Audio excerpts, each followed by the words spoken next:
Hi, I'm Russ Camarda, an independent filmmaker and actor in New York, and in between the chances I get to do my creative projects, I love to sit down and talk with other artists to see how it is they do what they do, how they take art and use their craft to reveal truth to an audience.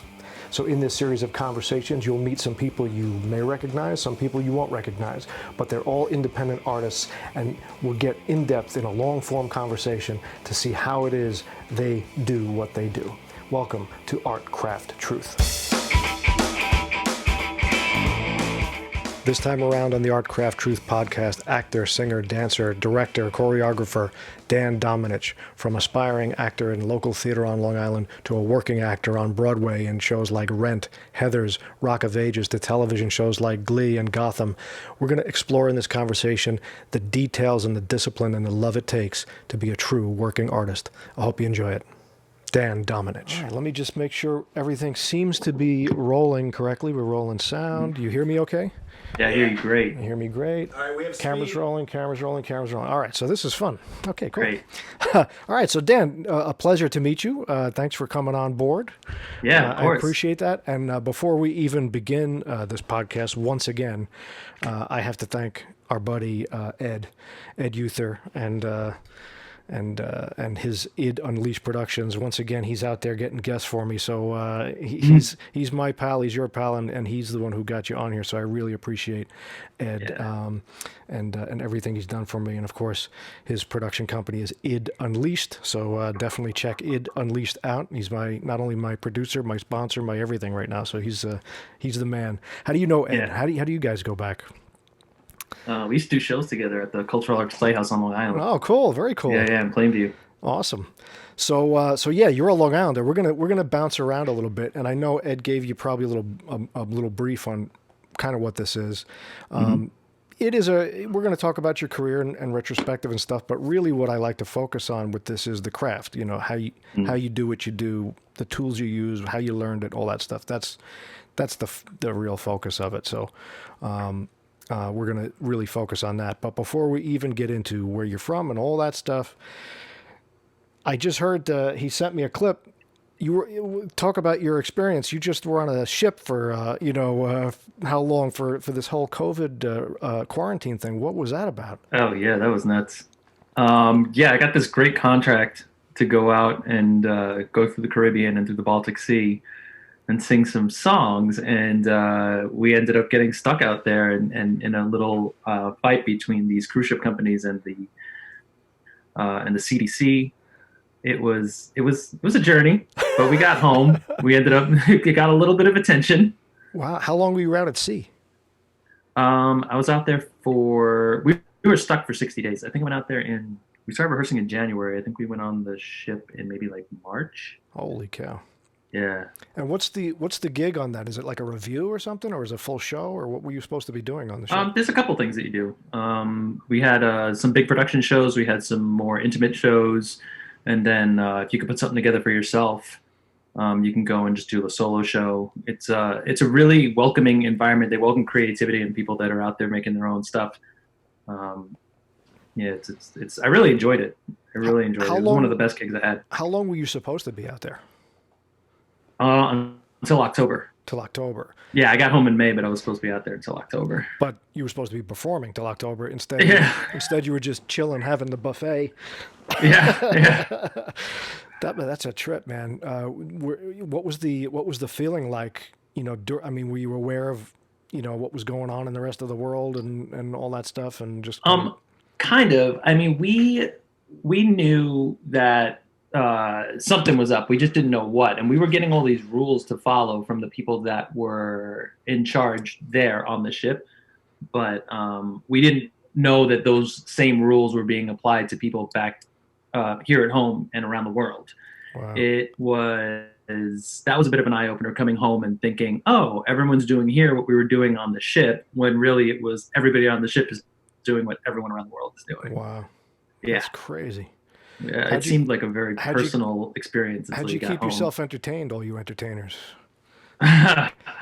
Well, when it first started out, before we went into lockdown, we were trying to entertain the crew because we were on a 5,000 person vessel. Wow. And there was only 1,500 of us on there. Wow. So we were trying to keep everyone entertained and happy, and trying to get through it because we didn't know that it was going to be such a long haul. Right. But after we all went into lockdown, I mean, we had some group threads going that were nice. We have internet out there, so it was easy to keep in touch with people back home. Right. And yeah, that was it. Just trying to entertain each other. Very cool. Man. Well, I'm glad you made it. You're healthy. Everything's good. Yeah. Feeling good. Good. Good. I think we're at the point with this thing now, though, that everyone knows someone or knows someone that has had this. Yeah. And, it's weird. It is weird. Yeah. Well, as Ed knows, I had it back in March, so that was it was a tough haul, but we got through it. So I'm looking forward to getting over this hump and moving forward. So let's talk about home a little bit. You're a Long Islander, correct? I am, yeah, from Farmingdale. Farmingdale. All right, so not too far from where I'm recording this right now. Not at all. So as a kid, were you always artistically inclined? Did you want to be an actor? Did you want to be a singer and dancer and all that stuff, or how did that all come into your life? I got that bug when I was in 4th grade. I kind of always wanted it, but there was this one talent show that really just kind of solidified it, being on stage in front of an audience, and that feeling, that exchange of energy that happens on a stage that everyone talks about in our industry, and it quite literally is that, you give everything you have on that stage, and then the people respond or they don't. Right. And the minute you feel that, it's addicting, and then you start doing it with your friends. That's when I met, Ed and all them, and it becomes this thing that you do with your friends, and it's like the most fun you've had in your life. and you don't think you could do it for a living and get paid to do it. And then you get out there, and you're in the Super Bowl at that point, just trying to. Very cool. So what was that first thing you did? What was, you remember your bit? The first professional job? No, I'm talking about the talent show, man. What was the first thing? Oh yeah. I sang a song called Holidays from a show called, a TV show called Hey Vern, It's Ernest, a kid show. Jim Varney was the host. That's right. Yeah. Vern, he was Vern, right? Or Ernest, he was Ernest, yeah. Yeah. That's great. And I loved that show when I was a kid. And there was this one song that popped up, you can find it on YouTube, about the days of the months of the year and all the holidays that happened. And this guy is saying, "Why isn't there a holiday for me?" Right. And it's great. It's a great little tune. Right. Yeah. And you felt that vibe from that audience right away, and we're like, okay, this is what we're doing. We're going to do this. Yeah. So you did Long Island theater for a while. What kind of stuff did you do out here? Before you became a Broadway star that you are. we did a bunch of stuff out here. It was fun. Most of it was at the Cap Center. Right. It was nice because it was only a 15-minute drive from home. Right. And we were all around the same age, and it was a very like welcoming, accepting environment. So we did shows like we did Tommy, Songs for a New World, The Music Man, Big, cool. Parade, Chorus Line, like all the things. Right. Yeah. And were you always? It was always musical theater for you? Yeah. Yeah. Singer dancer type stuff and. Yeah, and because we were doing it there every day, and sometimes rehearsing one show during the week and performing another show on the weekends, that's where we got our training from. It was there was rarely a day that we weren't performing or practicing performing or hanging out at someone's house, making each other laugh, which is performing. Right. So being in it like that, it didn't feel like we were being trained. It didn't feel like I was, learning something new. It was just like messing around with my friends, and then you get into it for real, and you're like, oh, there are people that went to school for this, and we were just doing it with each other because it was fun, like day in and day out. Right. And that's the best way to learn, is that Absolutely. Constant. Well, let's talk about other training. Did you end up taking classes, going to school, doing any kind of formal training for what you do? No, I wanted to make video games for a living. All right. Sweet. Yeah. I wanted to. I still play video games. So like coding and programming and creating and that kind of stuff, like doing. Well, I didn't know anything about it. I didn't know how it all came together, but I always knew that every game that I was playing, or I love the artistic aspect of it. There was a game called Killer Instinct that I was really into, and it was I remember seeing it in the arcade at Galaxy. In the Sunrise Mall, which doesn't even exist anymore. That's right. And I was like, oh my God, I want to make these. I was like, because as a kid, you got this wild imagination. You have all these images that you can make up in your head. And I'm like, how do I put that on paper? I'm like, I can't draw. So let me make games, because that's like electronic and I love playing them. It should be easy, Right. right? Yes. Oh yeah. Right? Piece of cake. Just press a button. Just press a button. Yeah. It happens. But my friends at CAP, they encouraged me to start auditioning in the city, and I tried going to school for psychology, for music, for all these different things, and nothing was clicking. It never felt right.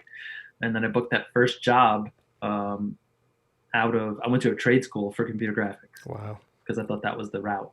And 2 weeks out, I booked Rent and went on the road, and that was it. Wow. So how did you you did a touring thing of Rent. How did you get that gig? What was that? Where did you find the audition? How did you get in there? What was that about? Back in the day, we used to get our auditions from a magazine, from Backstage magazine. That's right, when it was a piece of paper. Yeah. Right. Yeah. And it was that typical, like, for some reason, I felt like I really needed to have a red marker to circle the auditions I was going to go on. And so I did that. And, you have your mom drive you to the train station, and you take the Long Island Railroad in 2-3 times a week. Wow. And just audition. But nothing hit for like a good 4 years. I was just going in and out. And at that point... These were all open calls? These were all just... Yeah. Wow. Yeah. And I didn't know... Like at that point, one of the biggest casting directors in New York now was just starting out. They had a tiny office in Chelsea, and they were the ones that were casting Rent. And then you start talking to friends or friends of friends, and it's like, oh, my friend got a call back. Oh, my friend got a call back. And then you start to think, oh, so it's a lot of people are getting callbacks. It's not a thing. 14 callbacks later, I got in. Wow. 14. Wow. I don't think they do it like that anymore, but that was a very unique experience. And when you're getting down to those last few, and it seems like you got a shot at getting this professional gig. What are you thinking as a kid doing this? I mean, are you like, wow, I guess I'm doing this now? Yeah, I guess it's after you go in so many times, you don't lose faith, but you learn to let go of things very quickly. So there was never a feeling of like, this is going to be the one. It was always like, okay, what's next? Okay, give me the next one. Okay, give me the next one. And eventually it should hit. Right. And then you get it, and it's super exciting. Of course, the people that have been with you for the whole ride are super excited for you. And you get there, and it's, especially then for that particular show, we were all very green. It was a lot of people in that cast, it was their first professional job. And so we were just this little band of misfits that it felt like community theater, but with, $1 million worth of production value. Yeah. And where did you end up touring? Where did you go? Oh gosh, that was back in 2002. So I don't. Yeah, you got to. We were all over the U.S. Yeah, right. Yeah, that first one was I've been to 49 states. The only place I haven't been to is Hawaii. The second tour I did went to China. So we did, Hong Kong, Osaka. Wow. We went to Japan. We went to Korea. Wow, how cool was that? That was great. Oh, it was great. I ended up going back there with another show about maybe like 5 or 6 years ago. It's so cool over there. The culture, they have thousands of years of history, right. And it's a very magical place. Well, for the young sort of aspiring actor who's, maybe listening or watching this, what is that? Is that like the minor leagues in baseball? Like, what is that gig on the road like? Is it hotels and, scrapping together with a roommate? I mean, what is the actual nuts and bolts of that experience like for the young artist? It's all about like what you can negotiate into your contract. But it is. I personally love being on the road. I love going to new cities. Every week, every 2 weeks, every month. It's not for everybody, and so I can't say that it's one thing or another because it's such an individual. There are people that are out on tours right now that don't want to be out there, right. But they're out there because it's a job, right. Or people that don't like the hotels they're staying in and are demanding something better. But the more you do this and the more you try to understand the other side of things, it costs a lot of money. Sure. It costs a lot of money, and you got to be very organized. And you could see, looking back, where all the pitfalls were with your experiences that you wouldn't even have thought of. Like when we went to, where was it? I think it was China. There was a hotel we got to, was it China? Yeah, it was just outside of Hong Kong. We were in this hotel, and the rooms were tiny, and we had twin beds, which weren't regular size twin beds. They were actually shorter, and a couple of us are over 6'3", so we were getting these beds, and you couldn't fit.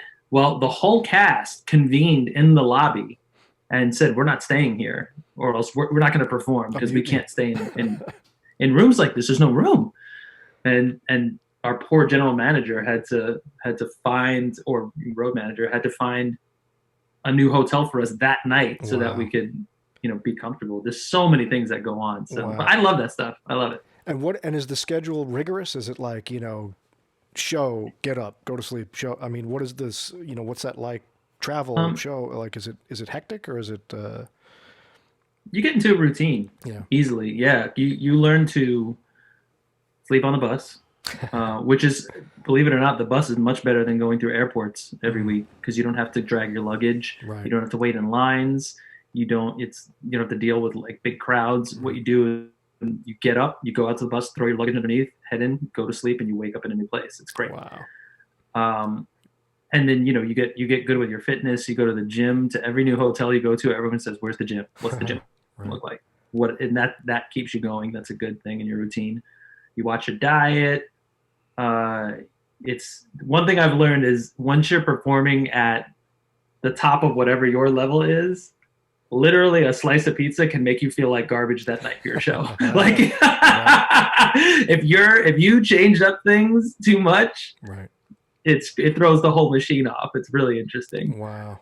But it's good for some, not good for others. I don't know if I could do it now. My last tour was like long tour. It was 10 years ago. Right. Other than that, it's been, you go out for a gig for like a week and then you come back to New York. Right. And you go here for 2 days and then you come back to New York. So there's always coming back home. Right. And my guess is you're probably going to avoid some boats for a while. That's my guess. You'd think that, but you know what? I look, even after 9/11 happened, I was on a plane in October. All right. Because I felt like that's the safest time. Now, directly after something like this happens, tensions are high. Right. They don't want stuff to go wrong. Right. They don't want it to go wrong. So yeah, now's the time to go. Right. Don't go when they get relaxed. Go now. If they're going to scrub that cabin down for you, that'll be no problem. Right. They just did I just read that Royal did a survey of people if they wanted to go back on ships or not. You would think, 100 people, 1,000 people would volunteer. They wanted to get permission to do a cruise to prove they can have a COVID-free cruise. And they were asking for volunteers. 100,000 people signed up. Wow. It's like, people are hungry for this. Yeah. Well, I mean, I think that's it speaks positively hopefully for what we do, which is when all this clears, folks like you, performers like all of us I think there's going to be a hunger to get back in, especially for live theater, where you just need other human beings. I mean, this is great.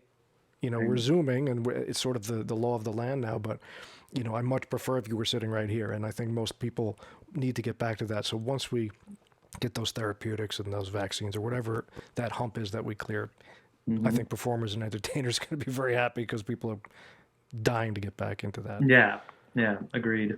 So, so let's get back to, so in school as a kid, you're not really, are you studying this? Or like I said, is there any, other than just the local theater and stuff, there really was no formal training for you? You had a natural sort of a talent for it, or how did that work? I want to get into the craft part of it for you. I want to get into the craft part of it for you, like how you learned what you do and how you do what you do. I think it was really an unhealthy obsession. I think you have to be a little nuts. If you're going to go and try to play at the top of whatever game you're in, you got to be a little crazy about it. Right. You got to have a bit of an unhealthy obsession with it, because how did that manifest for you? What did that look like? Is that like singing every day? Is it just pounding the pace? Like, what does that look like for you? Like the minute you wake up to the minute you go to bed, you're always thinking about singing or performing or listening to music or practice, everything. Right. All day, every day, every waking moment that you have, when you're in the car, when you're in the shower, before you go to bed, like everything. You gotta put yourself in that world. It's more of a lifestyle. It's not something that you say, I'm going to allot this much time for this here every single day. It's, this is what I do. This is the life I live. And the minute you take yourself out of that, everyone else passes you by because that's what they're doing. Fascinating. And what do you think that, how does that, because I guess the struggle for everybody is, what does that do to the rest of your life? What does that do to the circles around you? Are you just in with other people who are of the same mindset, or people drop off, people come in? How does that work? You have to surround yourself with people like that, or else you're going to fall out of it. You're going to find something else that distracts you. Right. You know, the people that you got to surround yourself with, people that are hustling like you, people that are in the industry that you're in, especially when it comes to, you know, there becomes a point, there comes a point where you start to see the same people over and over at auditions, and everyone's working. Right. It feels like competition, but at the end of the day, if you don't get one job, you're going to get another, especially if you're working at that level. And you start to, if you have enough mindset to not think of them as taking work away from you, right, you can give work to each other. Right. Like I have 2 or 3 guys right now that I know that I can, if I can't do some, I can call them and say, hey, are you free? Can you do this? And I know they're going to deliver. Right. And the person that is talking to me knows that I'm not going to give them somebody that's not going to deliver. Wow. And it's like a sharing thing. That's great. That's I mean, yeah. I think a lot of people don't understand that about the business. It seems so cutthroat or this or that, but there is this sort of referral, you know, brotherhood, sisterhood thing that happens where everybody knows what everybody can do, and we can kind of toss off to each other, you know. And there's got to be, but you're not going to come up. I mean, everyone's not going to be like that, especially when you start working a lot. You're going to have a target on your back. There's going to be people that don't like you for God knows what reason. Right. And that's fine, but you have to have enough mindset to not push back against that, because, you know, you have one asshole in the room that doesn't like you, and now you start throwing shit back at him, and now you have 2 assholes in the room that nobody likes, right? Because they're fighting all the time. Right. Yeah. Wow. Well, it seems like it's working for you so far, so that's good. I'm having a good time. Yeah, I'm along for the ride. That's what it's all about. So, so out of Rent. So first of all, that first tour, how old are you at that point? 22. 22. All right. So did you get representation right away? Did you get an agent? Are you now looking to move on to the next thing once that's coming to an end? How does that work? When did I get my agent? I don't remember when I got my agent, but that was back when you would just shove a bunch of headshots and resumes in manila envelopes and send them off to every agent on every piece of paper you could find. And I must have sent hundreds out, and I heard back from one. Yeah. And that was the one person that helped kickstart things off for me, after I'd gone through all that non-union work. Right. Because you just need an agent to get yourself in the door. I mean, that's like 90% true. There's the other 10% that have the balls to just walk in and be like, I'm great and you're going to hire me. And so most of them do get hired, right? Because they're that good.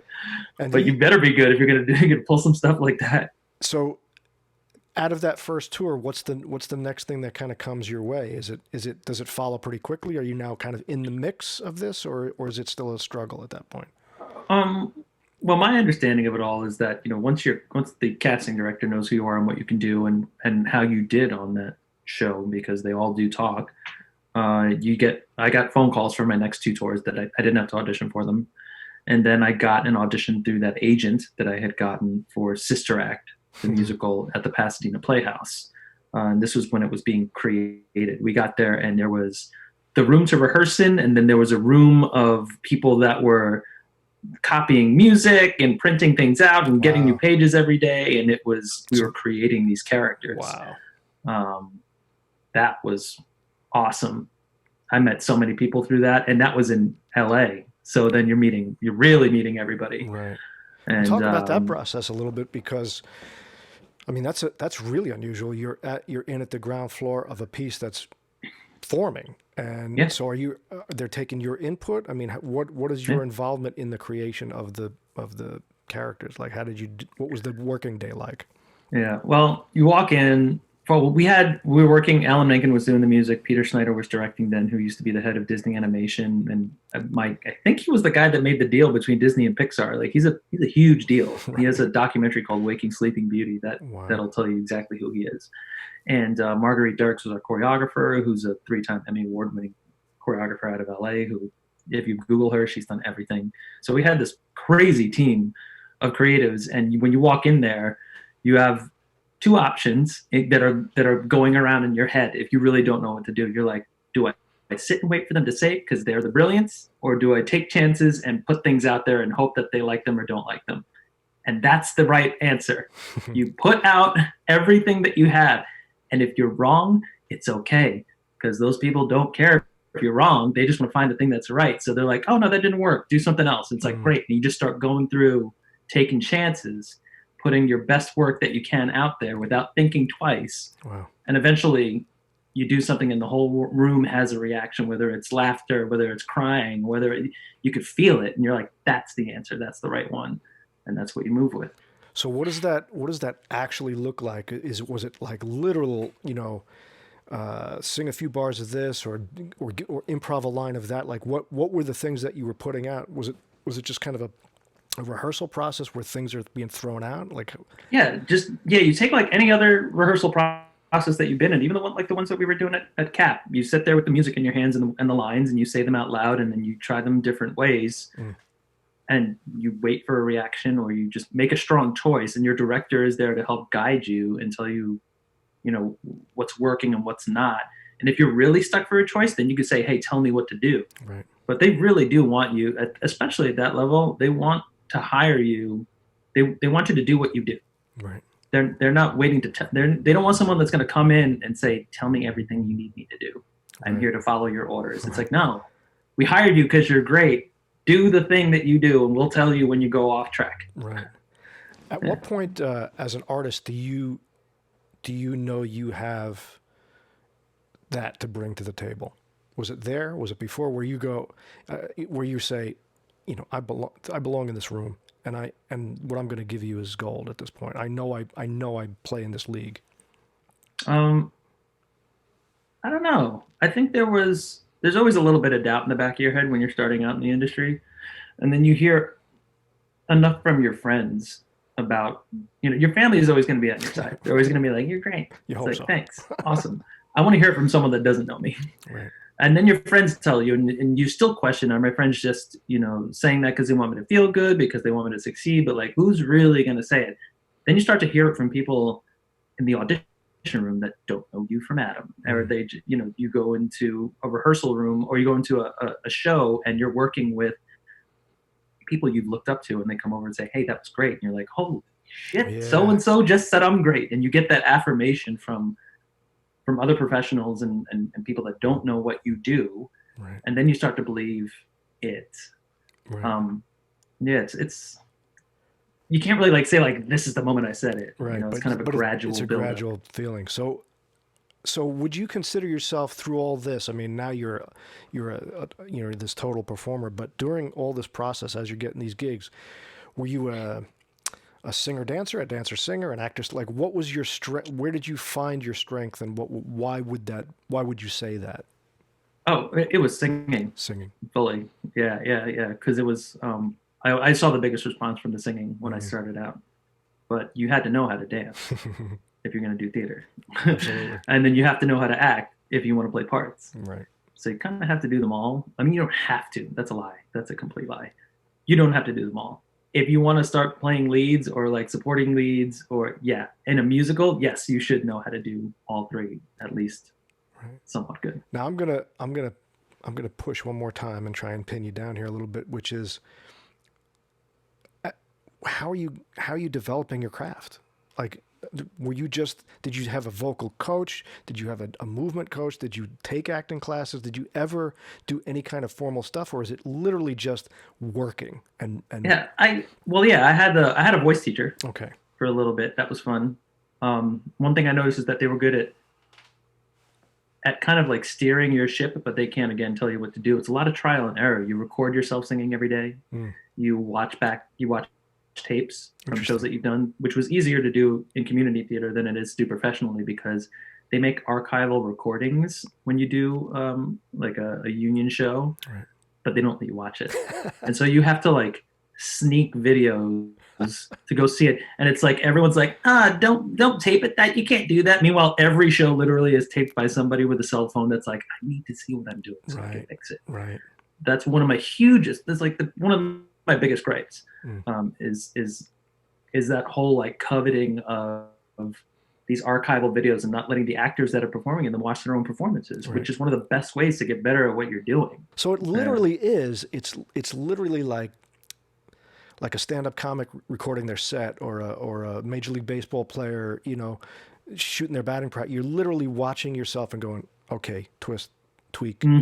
Fascinating. That's incredible. Literally down to the syllable. Wow. Like that's how obsessed you have to be, down to the syllable. Wow. Yeah. That's intense. And it takes a tremendous amount of discipline, I would imagine. Although you're enjoying it, it is your life and you're having fun. There's something where you got to remind yourself to keep pushing, right?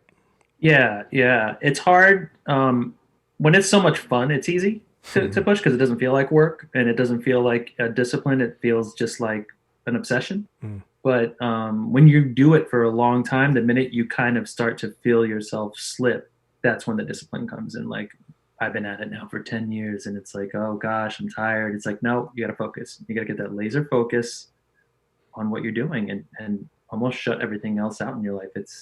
There's a balance to be had, but there's definitely a time to focus and work and a time to, focus on the other things in life that are equally important over time. Yeah.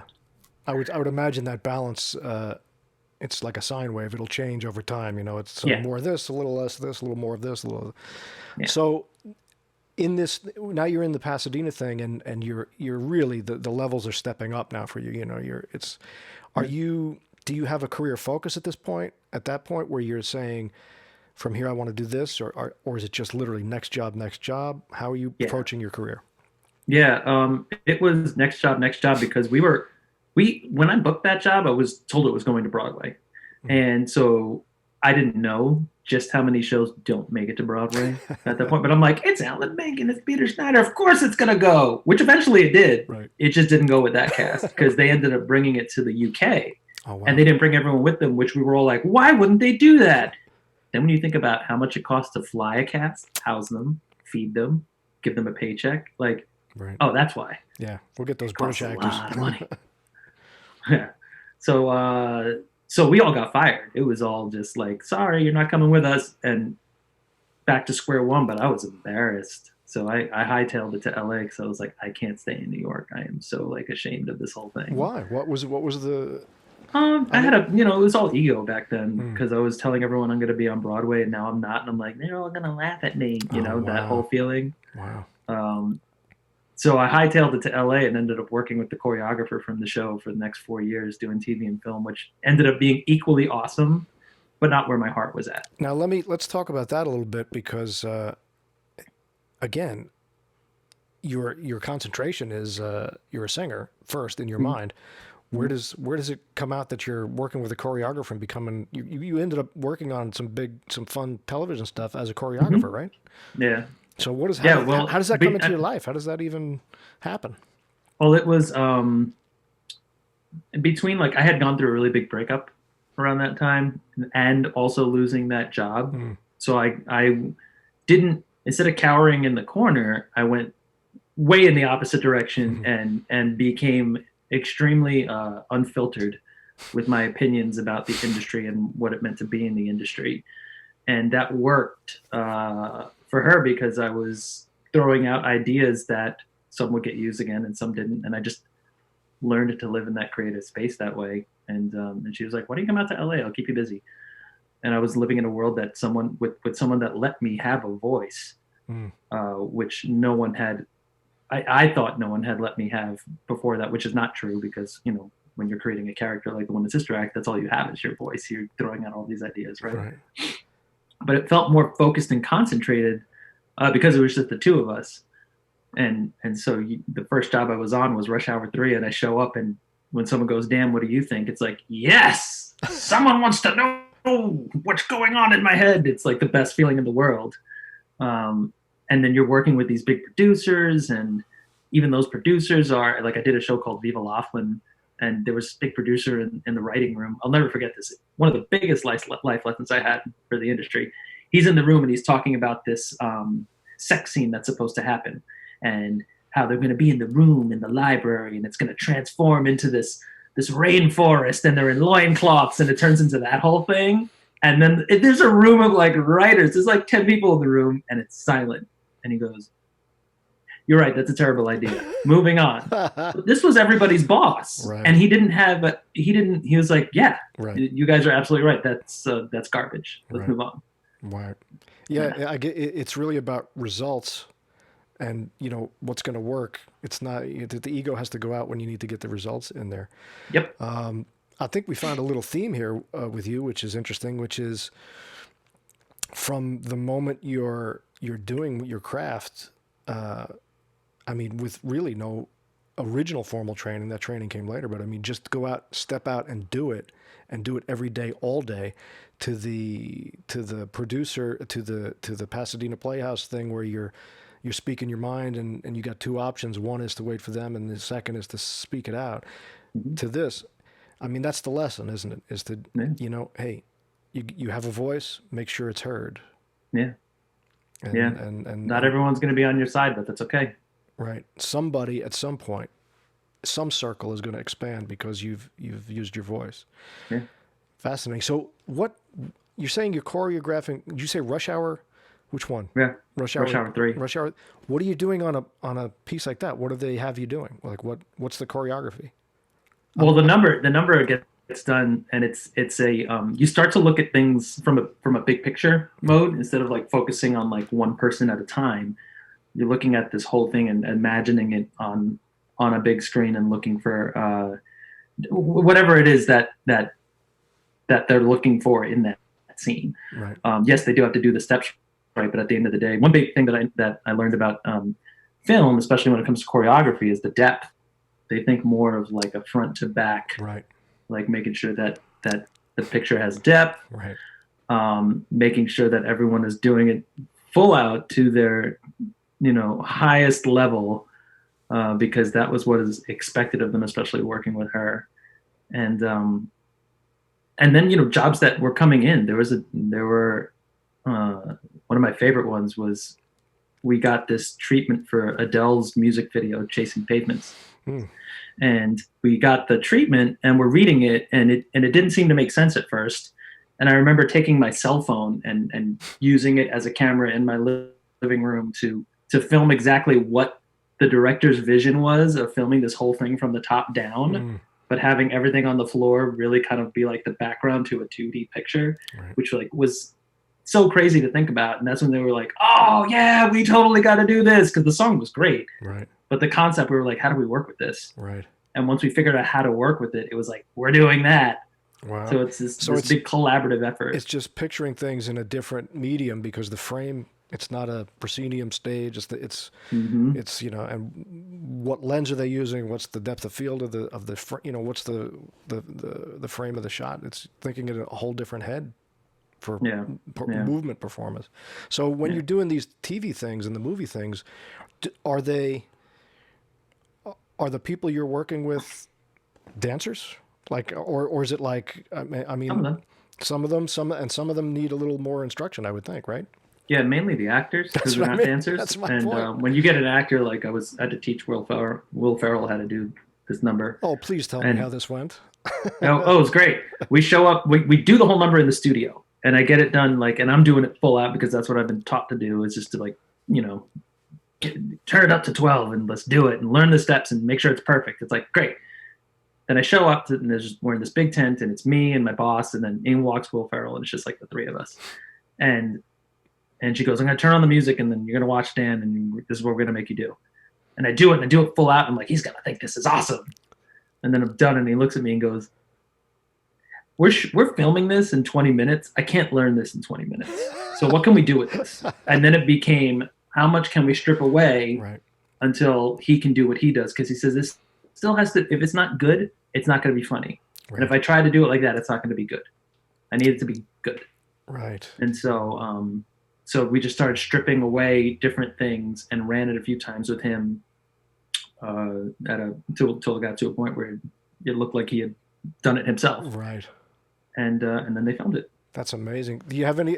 Are there other examples like that where you're in a crunch like that, where you gotta, you gotta adjust quickly for that kind of stuff for camera? Off the top of my head, No, but I'm sure there was a moment. There had to be. Was I was looking? Did Dan send me? Ed send me something about the Oscars or the Emmys or some live TV stuff Oh there? yeah, with Hugh Jackman. Okay. Oh my God, one of the nicest guys you'll ever work with in your life. Yeah. Oh yeah, and so professional. We were in the rehearsal studio and filmed what the dance was. He's like, just get me a video of it. We get him the video of it, Did he say and it he like came that? into the next rehearsal and it was fully memorized, doing it full out, like as if he was a theater performer. Wow. It was one of the most impressive things I've ever seen. And on top of that, he knew everybody's name. I was like, what did you do between the other day and today? It Well, was there you go. Talk about discipline.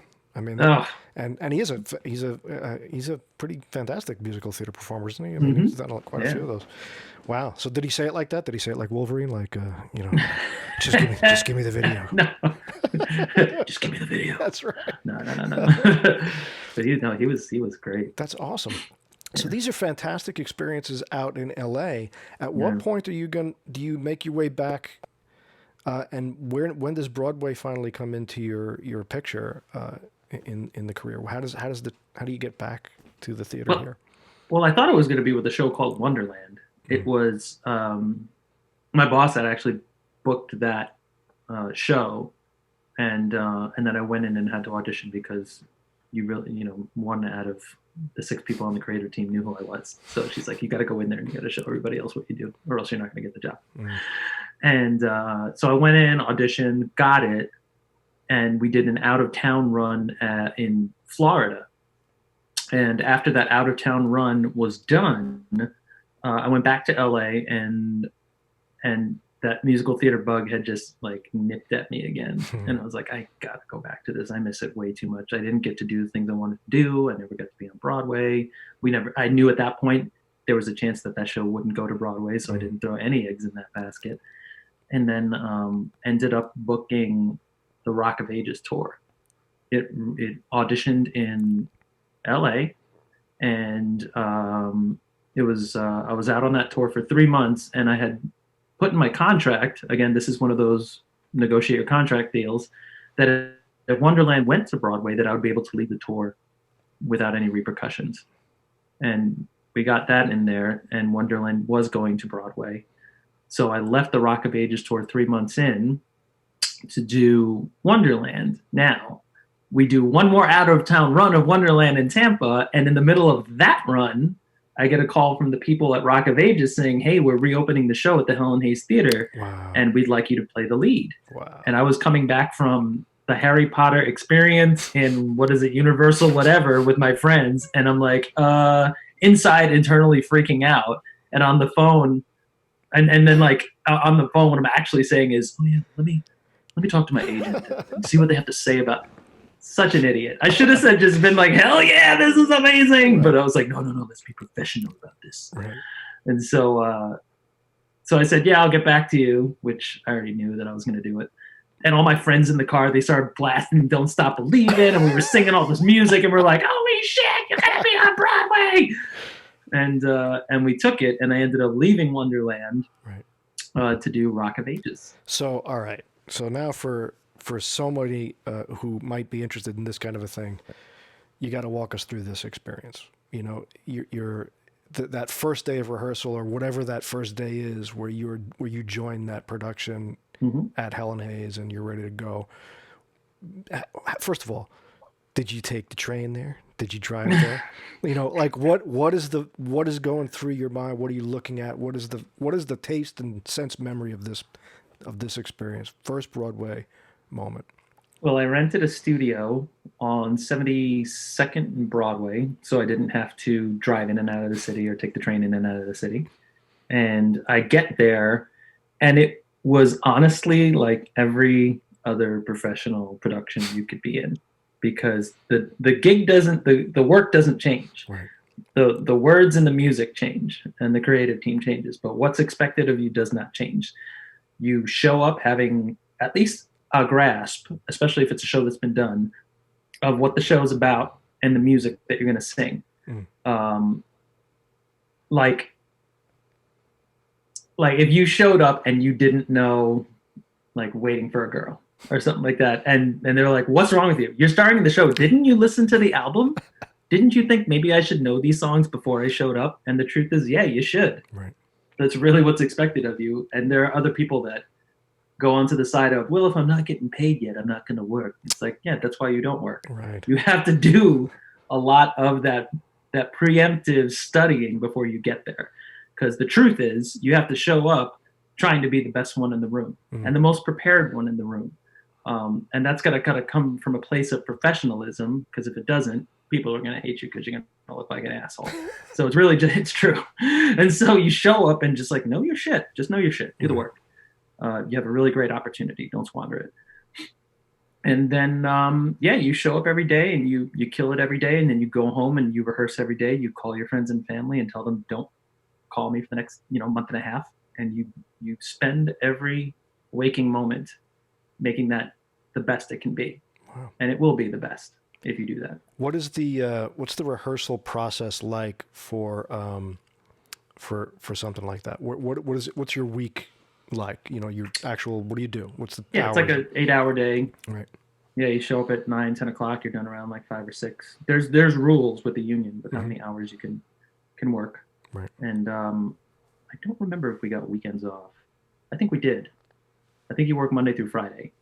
And it's just sort of drilling things over and over again, and routines and blocking and going over it multiple times a day, or what? Well, that one was unique because we only had 2 weeks to rehearse the show. You usually get like 4 or 5 weeks, but because it had already been done and the majority of the people in the room had done the show before, they're like, we can bang this out in 2 weeks and then we're going to open. I'm like, great, 2 weeks rehearsal for about a Broadway show. This is amazing. Wow. But yeah, you're in the room and you work with the director and go through the scenes and memorize them and block it and take chances and try to make it your own as much as you can within the parameters that they give you.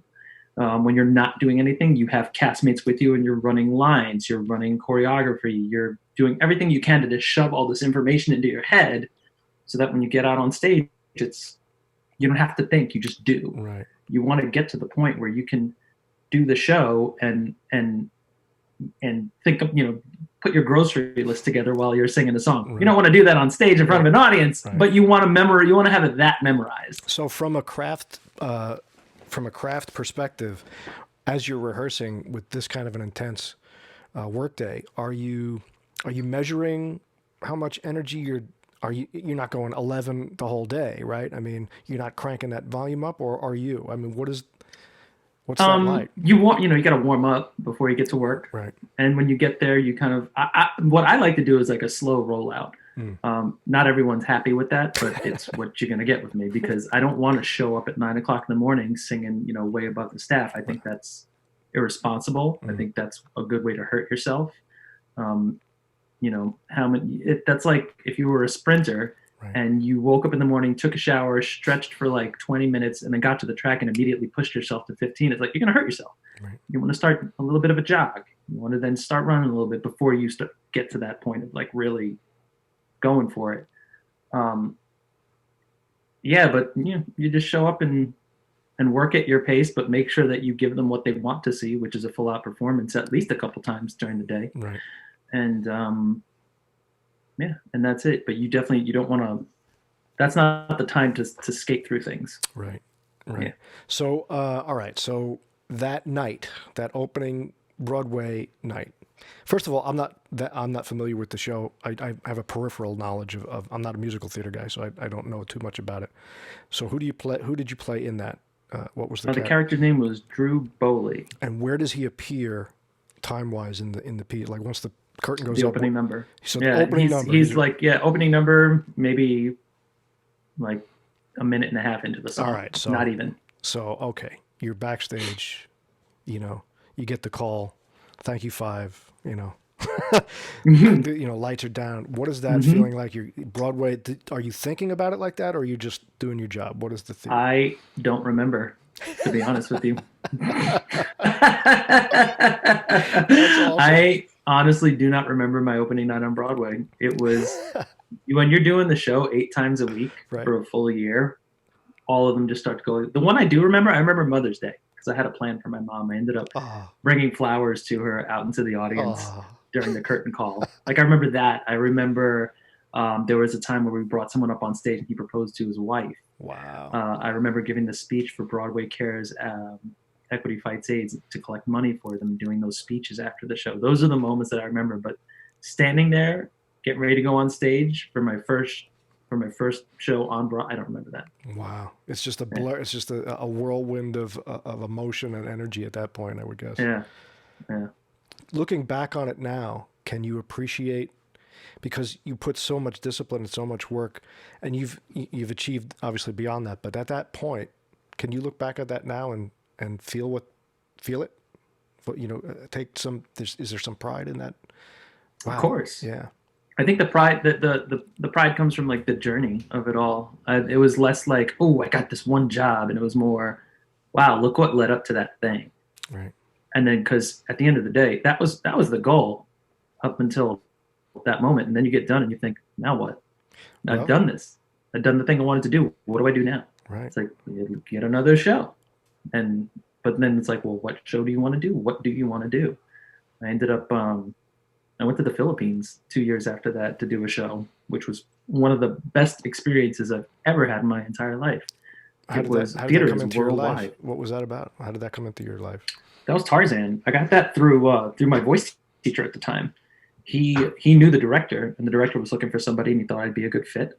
So I put myself on tape, and we had a meeting, and she's like, "Yeah, you're the type." Wow. And it was with a girl named Rachel Ann Go, who played Jane. She ended up doing Miss Saigon and Hamilton here. She did Hamilton in the UK, Miss Saigon on Broadway after that. But she's a huge star in the Philippines. Everybody knows her. Like, you can't hang out with her without a crowd developing. It's insane. Her voice is insane. Rachel Ann Go. Look her up on YouTube. I will. Unbelievable voice. It's, yeah. But yeah, I went out there, and it reaffirmed, it restored faith in parts of the industry that I had lost faith in. Because when you're on Broadway, you start to feel like a tourist attraction. You never see your friends and family. I'm from here, and I barely got to see my friends and family if they didn't come to the show. Wow. And even if they did come to the show, I couldn't hang out with them because I was so exhausted from working every week. I just wanted to go home and sleep so that I could do the show the next day. Wow. So it was pretty grueling from that standpoint, and knowing that it is a business with millions and millions and millions of dollars at stake. So some of the artistry gets removed and more of like the money starts taking over versus going to, let's say, like the Dallas Theater Center, where they have all this money already from donations, and it's not about, we got to make sure this one show does the thing, and it's about, how do we entertain the city of Dallas? Right. We have all this money, let's use it, and let's use it to the best of our ability to make something new and unique, and we could take chances. Whereas in New York, we can't do that because people might not like it. It's like, you don't know. You got to have the guts to make a choice. Wow. And yeah. so the Philippines experience was like that then. It was great. Yeah. It was all paid for already. And so we just showed up, and we were like, all right, how do we make this the coolest experience ever? And everyone was like really happy to be there and working together and helping each other out. And was it your first time kind of out of the country for an extended period of time like that, or had you done it? No, I had done the China thing, right. Korea, Japan, and all that before. Right. So I was kind of ready for it. And but the culture there was great. It's all about family and food, and yeah, everyone is super nice with each other, and so many killer singers out there. Really? I mean, so many killer singers. Wow. It's very intimidating. Yeah. Really? So in anything you had done up until that point, you go over there and it's like, wait a minute, what are they feeding these people? What's going on over here? Oh yeah. It's singing is ingrained in the culture over there. It's awesome. That's incredible. So after that tour, the other thing Ed slipped under my desk was the Glee, which is again something I'm not too familiar with. But how does television come into your life? Were you actively auditioning for television and film, or were you strictly a theater performer? Like, what was that about? Theater was the thing that was booking the most. Right. TV and film is a whole different beast. It takes a whole different skill set. Yes. Because if you do theater acting on television, you look like a crazy person. Whereas if you do TV acting on stage, everyone's like, what is he saying? I can't hear him. Unless it's for Ryan Murphy or what, right. in which case then you could be as nutty and colorful as there you want. Go. Yeah. No, I was doing the new Aladdin over at the Tewakan Amphitheater in southern Utah. It was a 7-month contract, and I had gotten an audition and asked one of my castmates to help put myself on tape. And it was at the point in my career where, you know, you just kind of know some things hit and some things don't, so you don't really put too much. You don't wait with bated breath. You're not like, exactly. Oh, I can't wait to. Right. It's like, no, let me go on there, do my best work, give it, and move on. Right. Let it go. Let it go. Right. Well, you let it go, and I just happened to get a phone call this time to say, "Can you be here next week?" And I was like, "Oh shit, right. I'm in the middle of a show." So I talked it over with them, and they understood the weight of what a job like that could do. Sure. And it became about that point keeping Aladdin going and having to learn lines for a completely different part. So that was weird. So you're doing a show where you say in Utah, and you got to go to LA to do this. Yeah, right. Yeah.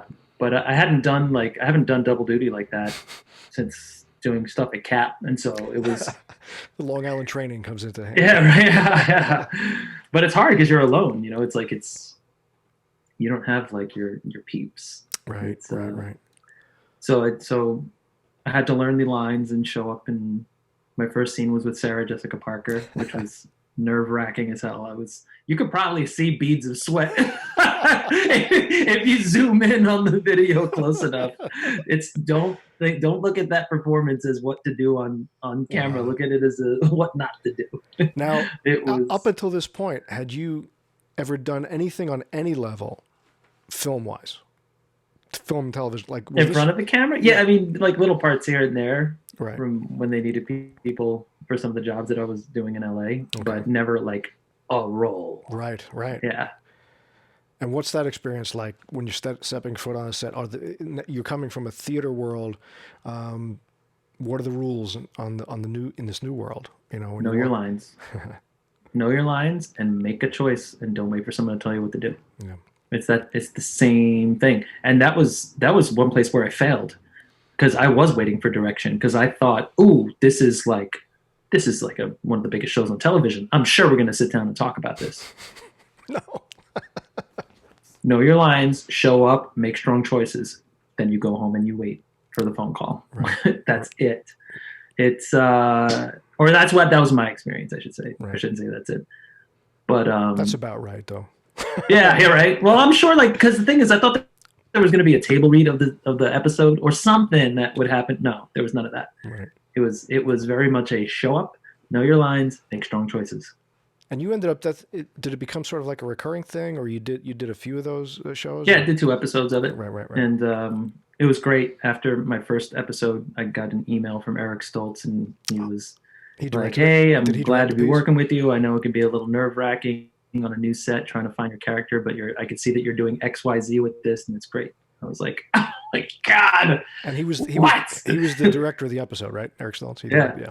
That's great. That's awesome. I was like, it's the Pulp Fiction guy. Exactly. Yeah. It's and meanwhile, he has this like massive career, right. And I'm like, holy shit, it's the Pulp Fiction guy. Right. Yeah. For me, he's the Fast Times at Ridgemont High guy. Yeah. Mask. Yeah. Absolutely. Yeah. Oh, that's awesome. Yeah. I was just watching. What did I watch the other night? An episode that he directed or something. I want to say it was Ratchet or one of those other Ryan Murphy things. Yeah. And he's a really smart man. Yeah. It was like it's funny because that was one of the most understated but biggest highlights of my career, because it wasn't like this big, huge moment. Even meeting Ryan Murphy, I'm standing there and he goes, "Hey, Dan." And I turn, I was like, "Oh," he goes, "I'm Ryan." I'm like, "Hey." He goes, "Oh, you're taller than you looked in your video." I'm like, "You mean the video that like is like this from here up?" Right. Yeah. So why is that? Why do you say that? What about it was the highlight that? Well, it's just one of those things. It's like the Hugh Jackman thing or the Will Ferrell thing. You walk in a room and you're like, "Holy moly! I'm with right. these people." It's what? Right. Will Ferrell was like the biggest paid comedian in Hollywood at the time. Right. Like, who the hell ends up in a room with that? That's a unique experience. And so you walk out of it and in hindsight, you're like, "Holy shit, that was major." But when you're there, you're like, "I'm just trying to do Right. good work. Right. Just let me just not fall on my face. Right. So do you have siblings? Your mom and dad still alive? Like, what's the family Yep, like? yep, yep. Everybody's still Mom, there. dad. I have a sister. So during this whole journey, what's the? I know you gave mom the flowers at the Broadway on Mother's Day, but I mean, what are they? Were they supportive all the way through from little Yeah, kid all the way through, and what do they think of you now? yeah. I think they realized that they couldn't tell me what to do when I was younger. But yeah, no, they were super supportive and in anything that I do. Even Right. though there were moments throughout the past, like this is like almost year 20 that I've been doing this, Right. and there have been points where I'm like, I don't know if I want to do this anymore. It's like this constant climb, and they're supportive of it all. They're just like, as long as you're happy, that's all that matters. They Right. know, they're in their 70s. Yeah. They Yeah. know what it's like to be happy. They know what it's like to not be happy. Right.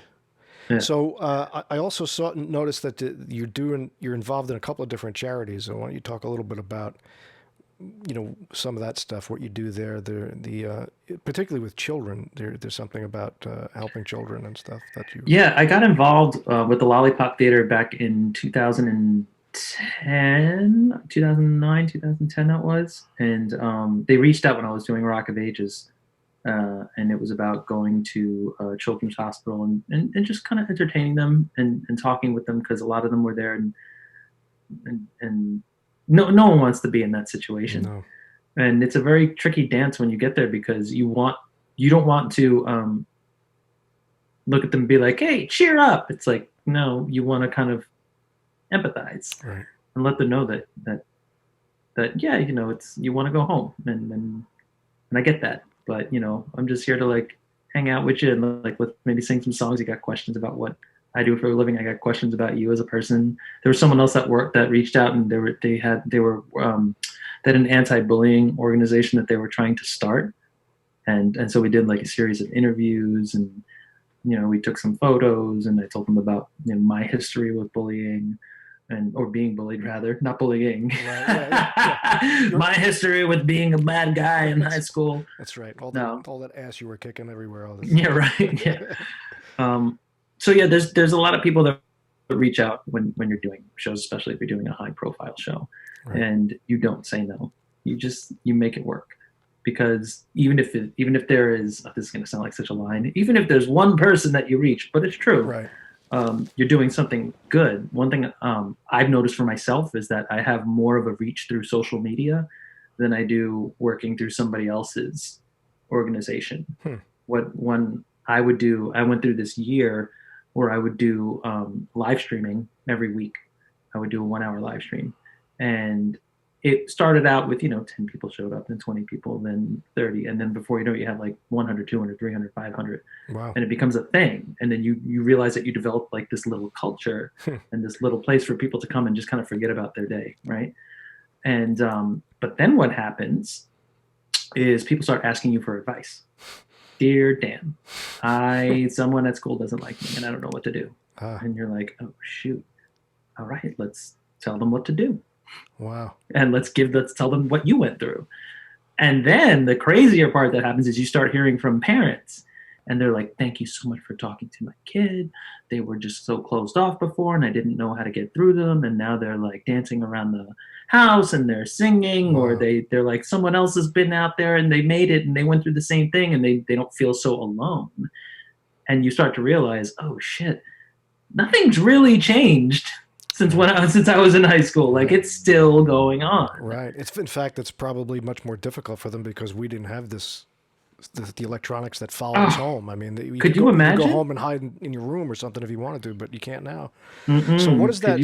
So two things. What does that feel like? First of all, it's sort of an unexpected role that I don't think you expected to play, and then once you're into it, what is that? Now you're giving advice to. Yeah. What does that do for you? What are you thinking? I love it. Yeah, really? I got to be honest with you. There were two things that I wanted out of my career. I wanted to star in a Broadway show. The reason I wanted to star in a Broadway show is because I wanted to have a platform. I wanted to have reach to be able to change people's lives for the better. Uh-huh. Because I always used to say, coming up through the ranks, I would say, "Oh, we're in the business of making memories." Right? Okay. People go home and they think about the show and they're like, "Oh, remember when I went to go see this show and remember this?" And it lives inside them for a very long time. And I didn't have that reach that I wanted though when I was doing Rock of Ages. I didn't get that reach until I was doing Heathers. I did this off-Broadway show, and there was a bootleg that ended up online that ended up blowing up and becoming like this worldwide, literally worldwide Wow. thing. And that's when I had the reach that I wanted, because I hated the fact that kids growing up were going through the same things that I was, because I thought by now, especially with the way we were communicating through social media, that we would have figured out how to handle those situations. But the truth is they haven't. No, kids are not being armed with anything other than what I was taught, which is, well, just ignore them. They're just trying to get to you. And it's like, you can't ignore it when it's in your face. Right. So when it's in your face, how do you handle it?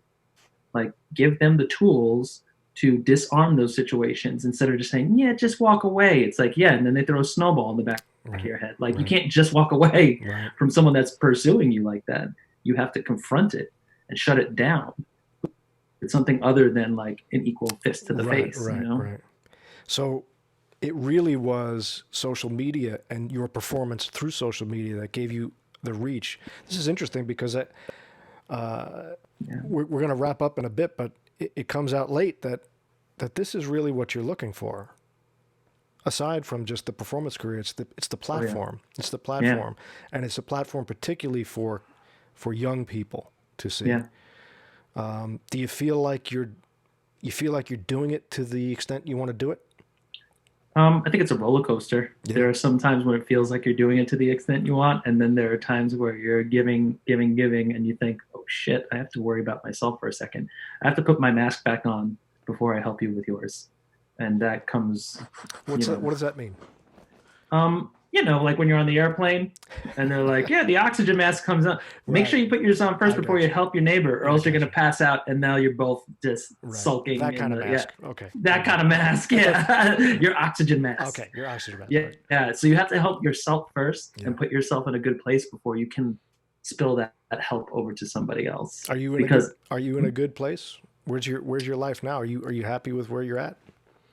Oh, right now I'm very happy. Yeah. I'm home. I'm helping my family out right now. We just had like a family crisis happen, but it ended up working out very, very well.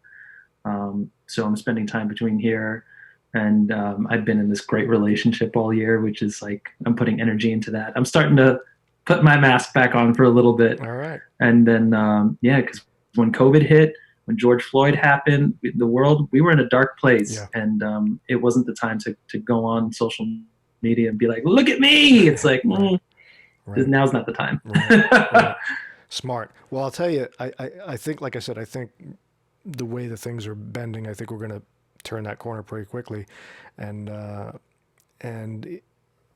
a new normal or a different sense of normalcy, whatever it is, things will flatten out. That curve will flatten out for all of us, and there'll be a chance for us to get back to expressing what we want to do. So when we do that, what is it that you want to do? Is there something that a part you've always wanted to play, a direction you want to take your career from this point? Where do you want to go now? I want to direct more. I started directing before COVID hit, and it really feeds into the wanting to see results, wanting to see other people grow for the better. Whether it's reaching out to kids about what they're going through in school, or reaching out to actors and saying, you have more inside of you, and we're going to pull it out, and you're going to see it, and you're going to feel amazing after. And it's such a rewarding experience to see people discover something inside themselves that they didn't know was already there. Absolutely. Yeah. So you think you have anything lined up? Anything you're looking at, or? No, not right now. I'm not going to put focus until the new year. I'm just going to focus on Thanksgiving. We had a wonderful Thanksgiving here at home, and I'm going to do the same thing for the holidays now. Awesome. And focus on it in 2021. Well, last couple of things. One, because you have a platform, what are the platforms? Where can people find these things where they can connect with you and see your streams and see the social media and stuff? What are they? All right. My Instagram's pretty dead right now because I just archived everything, but it's at Dan Domenech, and then Twitter is at Dan_Domenech. And you can go to dandomenech.com and see some stuff there, but Right. We'll update that in 2021. Absolutely. And last little button just for this platform. You have a platform right here for whoever's listening. I hope somebody's out there listening and watching.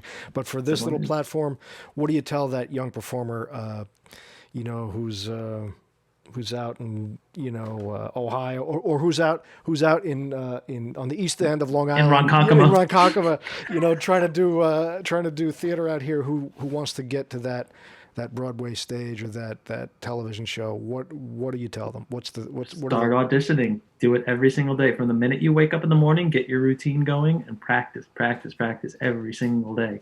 If you don't, there was a quote, I think it's Pavarotti, that said, "If I don't practice for a day, I hear it. If I don't practice for 2 days, my friends and family hear it. If I don't practice for 3 days, everybody hears it." Wow, that's fantastic. Dan, I thank you so much for your time. This has been fantastic. I learned a lot, and I know people who are listening and watching got a real great insight into a working artist who started where we all start and got to some great heights. And I wish you continued success, and I hope your platform grows, and I hope the kids... Likewise. Yeah, well, thank you so much, and I hope the kids and everybody you reach learn as much from you as we did from you today. Thanks for having me. This is awesome. Thanks, man. All right. Ed, awesome job. So come say, yeah, hang on. All right. Ed's just wrapping up the technical part of it. Hey. Can you see? Hey, dude. So good seeing you. Hey, good seeing you too. That was fun. So we didn't get to directly talk, but that was awesome. I was listening in on everything. We cut it up, and great seeing you, man. Yeah, great seeing you too. All right, guys. All right. Best of luck. Take care.